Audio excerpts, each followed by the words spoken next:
नमस्ते बच्चों, आज हम देखेंगे उमंग भाग 1 कक्षा 9वीं का प्रथम पाठ मीन्स पहला पाठ। क्या है पहला पाठ? कबीर। ठीक है, इसकी पहली की कक्षा में हमने कबीर के दोहे भी पढ़े हैं। ठीक है बच्चों, जैसे कि उनका बहुत ही ज़्यादा प्रसिद्ध दोहा है, हम पढ़ेंगे। काल करे सो आज कर, आज करे सो अब, पल में परेल होयोगो, बहुरी करेगो कब। ठीक है, यहाँ पर कबीर कहते हैं कि कल करने का काम हमें आज करना चाहिए और आज करने का काम हमें अब करना चाहिए, क्योंकि पल में क्या हो सकता है? प्रलय आ सकता है, बाढ़ आ सकती है, या तो कुछ अनहोनी हो सकती है, जिससे क्या होगा, जो काम हमें करना है उसके लिए शायद हमें समय ही ना मिले। ठीक है बच्चों, तो इसलिए हमें क्या करना चाहिए? कल का काम हमें आज ही करना चाहिए और आज का काम हमें अभी करना चाहिए। ठीक है बच्चों, तो हम कबीर के बारे में देखेंगे, उनके जीवन काल के बारे में हम लोग जानेंगे। ठीक है, कबीर के जन्म और मृत्यु के बारे में अनेक किंवदंतियां प्रचलित है। ठीक है, क्या कहा गया है यहाँ पर? यानी कबीर के बारे में, ऐतिहासिक घटनाओं के बारे में बहुत सारे यानी क्या है? किंवदंतियां क्या है? प्रचलित है। ठीक है, किंवदंतियां यानी ऐतिहासिक घटनाएं मीन्स बहुत सारी ऐतिहासिक घटनाएं प्रचलित है कबीर के बारे में। ठीक है, सन 1398 में काशी में उनका जन्म हुआ। उनका जन्म कहाँ हुआ? 1398 मीन्स 1398 में काशी में उनका क्या हुआ? जन्म हुआ। और सन 1518 के आसपास मगहर में देहांत, उनका देहांत कहाँ हुआ? मगहर में हुआ। कौन से साल में हुआ? 1518। ठीक है, 1518 के आसपास, कंफर्म नहीं है, उन्होंने आसपास कहा है। ठीक है, कबीर ने विधिवत शिक्षा नहीं पाई मीन्स उन्होंने क्या उचित रूप से शिक्षा नहीं पाई है। ठीक है, परंतु सत्संग, पर्यटन तथा अनुभव से उन्होंने ज्ञान प्राप्त किया है।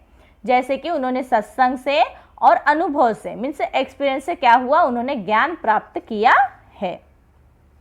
भक्तिकालीन निर्गुण संत परंपरा के प्रमुख कवि कबीर की रचनाएं मुख्यतः कबीर ग्रंथावली में संग्रहित है। क्या है? इनकी जो रचनाएं हैं कबीर ग्रंथावली में संग्रहित है। ठीक है, किंतु कबीर पंथ में उनकी रचनाओं का संग्रह बीजक ही प्रामाणिक माना जाता है। मगर कबीर यानी संत क्या है? कबीर पंथ में उनकी रचनाओं का संग्रह बीजक जो है, ये संग्रह, इसी में उनकी रचनाएं जो है वो प्रामाणिक मानी जाती है। ठीक है, कुछ रचनाएं गुरु ग्रंथ साहिब में भी संकलित है और उनकी कुछ रचनाएं जो है वो क्या है? गुरु ग्रंथ साहिब में भी संकलित है मीन्स उसमें भी उनका संग्रह यानी है। ओके, कबीर अत्यंत उदार मीन्स दूसरों को मदद करने वाले, निर्भीक तथा सद्गृहस्थ संत थे। कैसे थे? दूसरों को मदद करने वाले थे।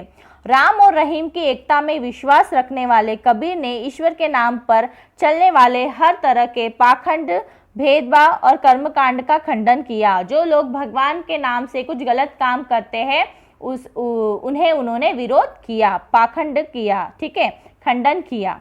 ठीक है, पाखंडी लोगों का खंडन किया मीन्स उन्हें तोड़ने की कोशिश की, उन्हें विरोध करने की कोशिश की और उन्होंने किया भी। ठीक है, उन्होंने अपने काव्य में धार्मिक और सामाजिक भेदभाव से मुक्त मनुष्य की कल्पना की। ठीक है, उनका जो धार्मिक विचार है और सामाजिक विचार है उसमें उन्होंने इंसान कैसा होना चाहिए? मनुष्य मुक्त होना चाहिए, उसकी कल्पना की। ईश्वर प्रेम, ज्ञान तथा वैराग्य, गुरु भक्ति, सत्संग और साधु महिमा के साथ आत्मबोध और जगत बोध की अभिव्यक्ति उनके काव्य में हुई। ठीक है, उन्होंने सभी प्रकार का जो है रचनाएं की है। ठीक है, मीन्स सत्संग के बारे में और साधु संत के बारे में, ईश्वर के महिमा के बारे में, यानी हर एक चीज़ के बारे में उन्होंने उसमें लिखा है, काव्य में रचना की है। ठीक है, कबीर की भाषा ही, सहजता ही उनकी काव्यात्मकता की शक्ति है। जो उनकी सादगी है, सरलता है, वही क्या है? उनकी शक्ति है। ठीक है, काव्य रचना करने की उनकी शक्ति है। क्या? उनकी जो भाषा है वो कैसी है? सरल है, सिंपल है। ठीक है, जनभाषा के निकट होने के कारण उनकी काव्य भाषा में दार्शनिक चिंतन को सरल ढंग से व्यक्त करने की शक्ति है। मीन्स लोगों को समझ में आए ऐसी भाषा के, है ना, लोगों को समझ में आए ऐसी भाषा का उपयोग वो यहाँ पर करते हैं। उनकी भाषा कैसी है? सरल है, सिंपल है, लोगों को जल्दी समझ में आती है। ठीक है, ये हो गया हमारा कवि परिचय कबीर के बारे में। ठीक है, उसके बाद में नीचे तुमको दिए गए हैं प्रस्तावना प्रसंग। ठीक है, नर नारायण स्वरूप है, सारी दुनिया में परमेश्वर भरा है, इस परमेश्वर की सेवा हमारे हाथों होनी चाहिए, परमेश्वर की पूजा यानी दीन दुखी जनों की सेवा। ये किसने लिखा है? आचार्य विनोबा भावे ने लिखा है। तो ये क्या कर रहे हैं? नर नारायण स्वरूप है। नर कैसा है? नारायण का स्वरूप है। मीन्स जो दुनिया है, मानव है, वो कैसा है? नारायण के स्वरूप का है, नारायण का रूप है। सारी दुनिया में परमेश्वर भरा है। ये जो दुनिया है, ये वर्ल्ड है, इसमें क्या है? भगवान बसा हुआ है। क्या है? भगवान बसा हुआ है। ठीक है, ये जो दुनिया है इसमें क्या है? भगवान बसा हुआ है।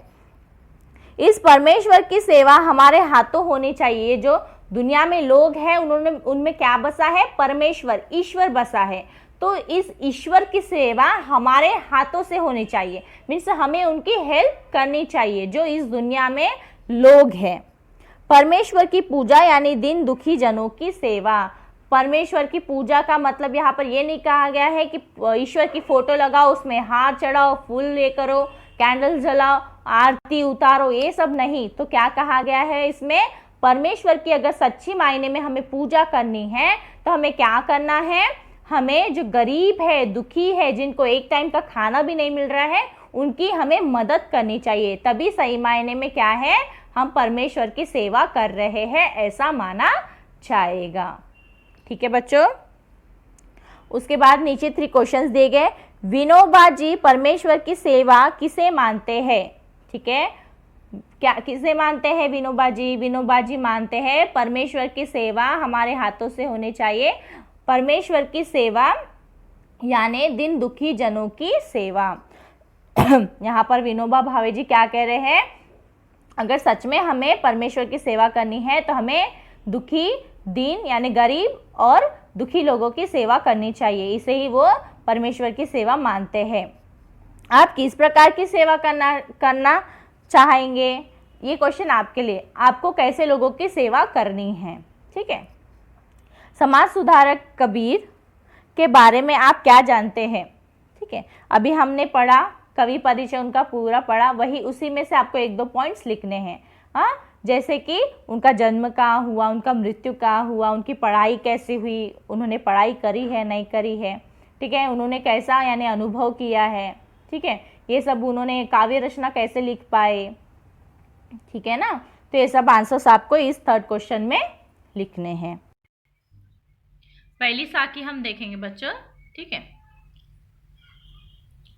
मान सरोवर सुभर जल, हंसा केली कराही, मुक्ता फल मुक्ता चुगे, अब उड़ियन न जाही,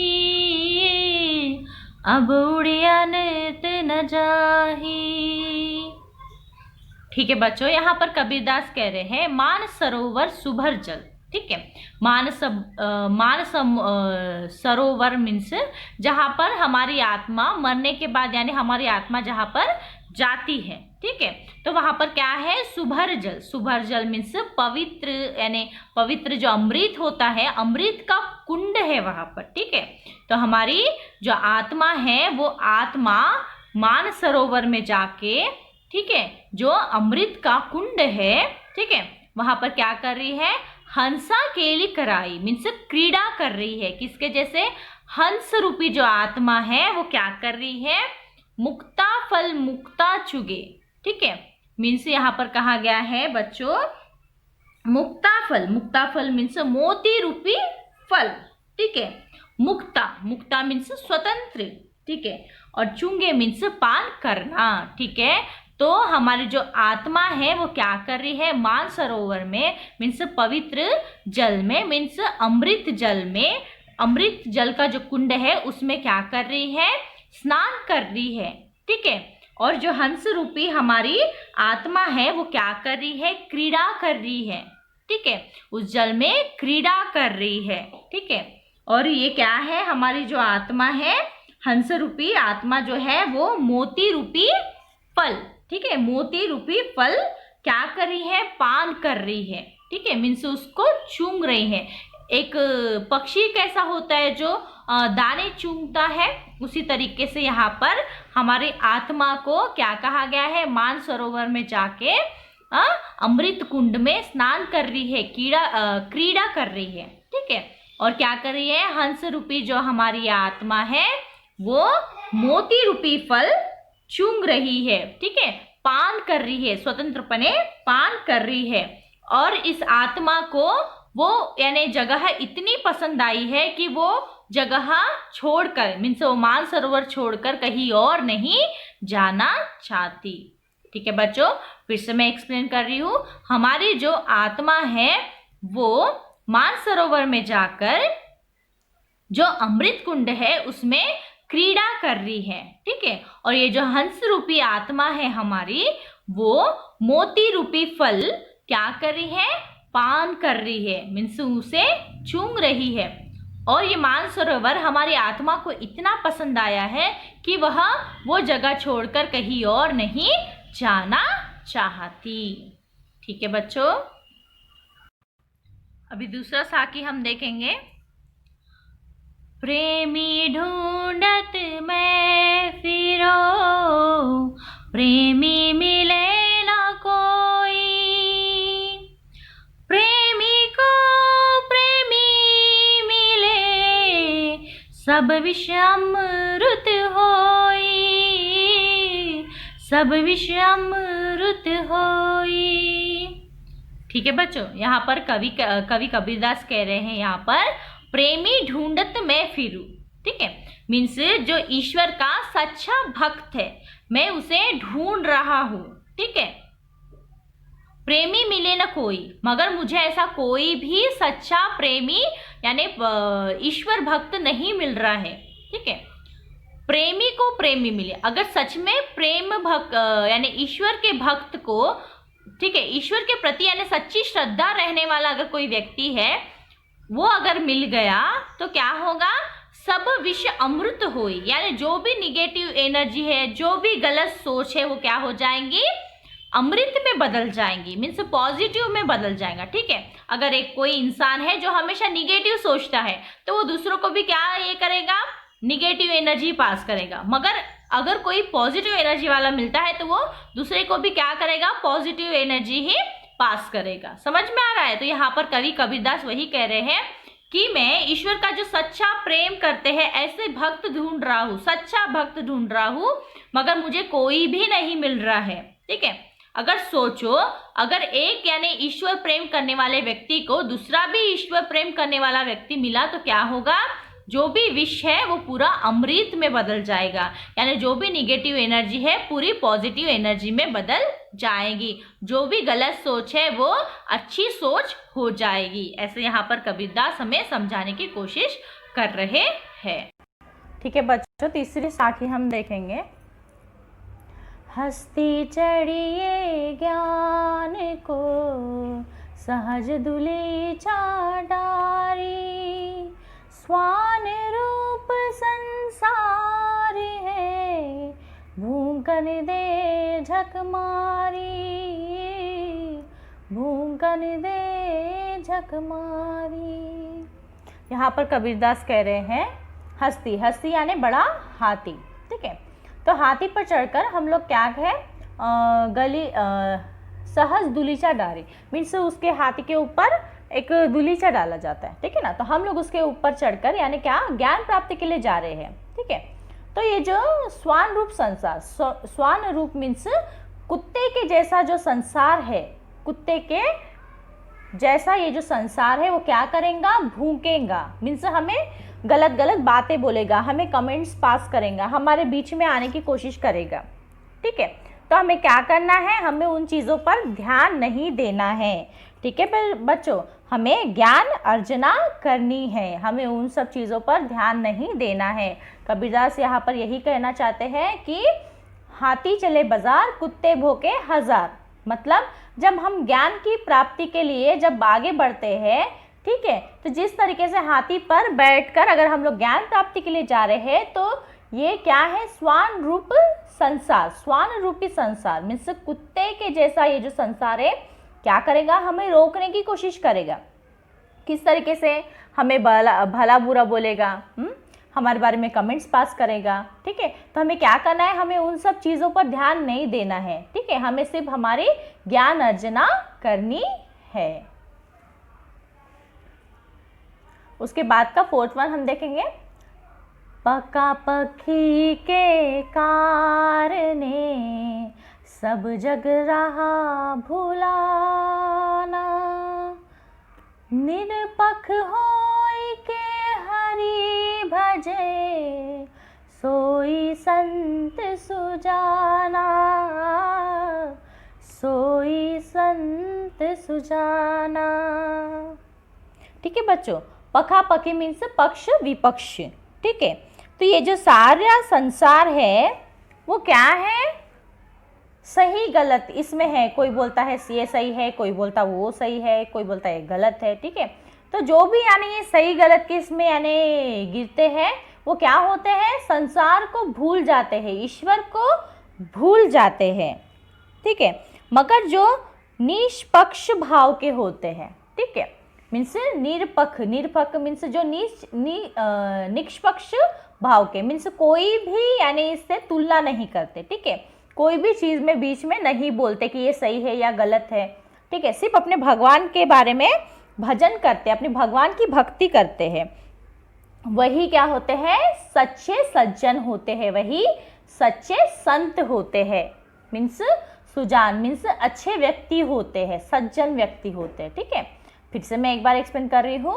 ठीक है, जो लोग पक्ष निपक्ष यानी ये सही है ये गलत है ऐसी बातें करते हैं, वो क्या करते हैं, संसार को भूल जाते हैं। ठीक है, मगर जो निष्पक्ष होते हैं, मीन्स जो ये भी नहीं कहते ये सही है या वो गलत है, ऐसे लोग ही सही मायने में ईश्वर की भक्ति करते हैं, ईश्वर को मानते हैं, वही सज्जन संत होते हैं। यहाँ पर कवि कह रहे हैं वही सज्जन संत होते हैं। ठीक है, उसके बाद का हम लोग पढ़ेंगे साखी, हिंदू मुआ राम कही, मुसलमान खुदाई, कहे कबीर सो जीवता, जो दुहू के निकट ना आई। ठीक है, कबीर यहाँ पर कह रहे हैं जो हिंदू है वो क्या कहते हैं, राम राम कहते हैं, और जो मुसलमान है वो कहते हैं हे खुदा हे खुदा। ठीक है, तो ये लोग क्या कहेंगे, राम राम, हिंदू जो है राम राम करते ही मर जाएगा, और जो मुसलमान है वो खुदा खुदा करते ही मर जाएगा।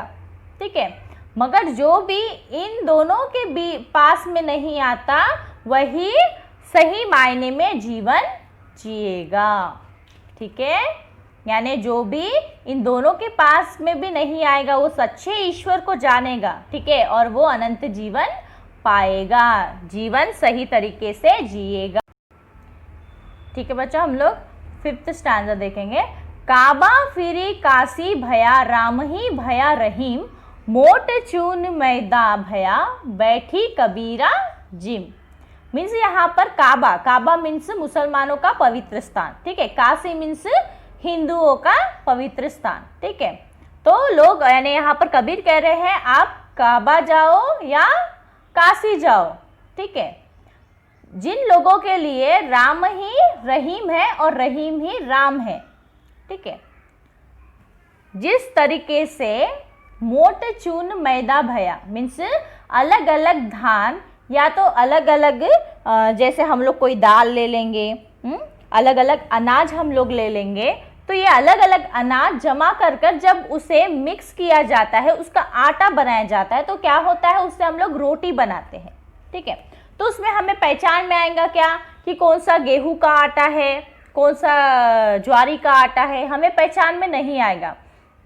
तो उसी प्रकार यहाँ पर तो यहाँ पर कबीर वही कह रहे हैं, तो हमें भगवान में क्या करना है, भिन्नता नहीं माननी है। सभी का ईश्वर क्या है, एक है। जो भी यानी इसमें ये नहीं करता है, भेदभाव नहीं करता है, वही सही मायने में क्या है, संत है। ठीक है, तो यहाँ पर कवि कह रहे हैं चाहे आप काबुल को जाओ या काशी को जाओ। ठीक है, कवि यहाँ पर कह रहे हैं कि मेरे लिए तो क्या है, राम भी रहीम है और रहीम ही राम है। ठीक है, तो हमें क्या करना है, एक दूसरे के इसमें भेदभाव नहीं करना है। ठीक है, ईश्वर में, ईश्वर क्या है, हमारा एक है। यहाँ पर कवि हमें वही बताना चाहते हैं कि अलग अलग अनाज अगर हम लोग कूट कर पीस कर उसका आटा बनाएंगे तो वो क्या हो जाएगा, मिक्स हो जाएगा, हमें पहचान में नहीं आएगा। तो उसी तरीके से क्या है, सबका जो धर्म है वो क्या है, एक है, यहाँ पर उन्होंने बताया है, यानी वही सच्चा ईश्वर भक्त है। ठीक है, ऊंचे उसका बात का हम पढ़ेंगे, ऊंचे कुल का जन्मिया जे करनी ऊंच न होई, सुबरम कलश सुरा भरा साधु निंदा सोई। ऊंचे कुल का जन्म मीन्स अगर कोई ऊंचे कुल का है, ऊंचे जात का है, तो इसका मतलब ये नहीं कि उसकी हमेशा स्तुति ही होंगी। ठीक है, उसकी यानी कीर्ति होंगी, उसका हमेशा बढ़ावा होगा, वो नहीं यहाँ पर कहा गया। यहाँ पर क्या कहा गया है, अगर उसका नाम होगा तो उसके करने से मीन्स वो कैसे काम कर रहा है, अगर वो अच्छा काम कर रहा है तो उसका नाम होगा, अच्छा नाम होगा, मगर अगर उसके काम क्या है, बुरे है, तो उसका नाम बुरा होगा। ठीक है, जिस तरीके से यहाँ पर उन्होंने एग्जाम्पल दिया है, जिस तरीके से सुब्रम कलम सूरा भरा। ठीक है, यानी एक सोने का क्या है, यहाँ पर पात्र है। ठीक है, मगर उसमें क्या है, दारू है। ठीक है, दारू उसमें भरी है, तो उस सोने का कुछ मतलब है क्या, सोने का पात्र का कुछ मतलब है क्या, नहीं। क्या होगा, जो सोने का पात्र है उसमें शराब भरी हुई है, तो उसका कुछ मतलब होगा, लोगों को वो पसंद आएगा क्या, नहीं। साधु क्या करेंगे, उसकी निंदा करेंगे, उसको बुरा बोलेंगे। ठीक है, तो यही एक्सप्लेन करने के लिए उन्होंने यहाँ पर एग्जाम्पल दिया है कि अगर तुम्हारा कुल बड़ा है, तुम्हारा जात बड़ा है, तो इसका मतलब ये नहीं कि तुम्हें बहुत मान मिलेगा, जबकि अगर आप अच्छे कर्म करोगे तभी आपको मान मिलेगा। एग्जाम्पल के लिए उन्होंने सोने का क्या दिया है, पात्र दिया है। सोने का पात्र तो है मगर उसमें शराब है, तो उस सोने के पात्र को हम अच्छा बोलेंगे क्या, नहीं। सभी साधु संत जो भी अच्छे लोग हैं उसकी निंदा करेंगे, उसे बुरा बोलेंगे। ठीक है बच्चों, तो मैं आशा करती हूँ साखियों का मतलब आपको समझ में आ गया होगा, और पद का मैं नेक्स्ट वीडियो बनाऊंगी, तब मैं भेजूंगी। ठीक है, तो उसमें आपको पद भी मिल जाएगा। ठीक है बच्चों, थैंक यू।